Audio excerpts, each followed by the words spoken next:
இந்த எபிசோடில் நாம திருவிக்ரம் ஸ்ரீனிவாஸ் இயக்கத்தில் வெளிவந்திருக்கிற குண்டூர் காரம் படத்தை பற்றி தான் பார்க்க போகிறோம். இந்த படத்தோட கதை பற்றி பார்த்தோம்னா, சட்ட அமைச்சராக இருக்கும் ரம்யா கிருஷ்ணன் தனது கணவர் ஜெயராம் மற்றும் மகன் மகேஷ் பாபுவை தனது அப்பா பிரகாஷ்ராஜ் சூழ்ச்சியால் பிரிந்து வாழ்ந்து வராங்க.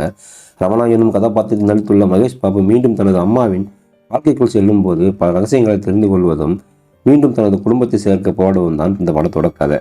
தியேட்டருக்கு யாரை பார்க்க செல்கின்றாரோ அதில் கொஞ்சம் கூட குறை வைக்காமல் மகேஷ் பாபு இந்த சாதாரண கதையில் தனது மொத்த உழைப்பையும் கொட்டி நடித்திருக்கிறான்னு சொல்லலாம். ஆனால் டைட்டிலுக்கு ஏற்ற காரம் இல்லாததான் படத்தின் மிகப்பெரிய குறையாக மாறி நிற்குது.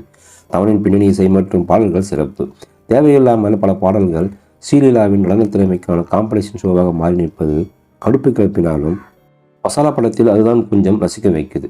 இன்னொரு ஹீரோனாக மீனாட்சி சௌத்ரி கொடுத்த கதாபாத்திரத்தை குறைவில்லாமல் நடித்து சென்றிருக்காங்க. ரம்யா கிருஷ்ணன், பிரகாஷ்ராஜ், ஜெயராம் நடிப்பு பற்றி சொல்லவே தேவையில்லை. வழக்கம் போலவே நிறைவான நடிப்பை நடிச்சிருக்காங்க. திரிவிக்ரம் தான் கதை மற்றும் திரைக்கதையில் கோட்டை விட்டு விட்டார்.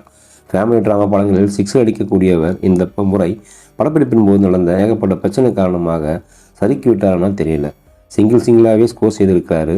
மகேஷ் பாபு ரசிகர்கள் எப்படி இருந்தாலும் படத்தை தியேட்டரில் பார்த்துடுவாங்க. ஒட்டுமொத்த ரசிகர்களையும் குண்டூர் காரம் கவருமா என்றால் அது சந்தேகம்தான்.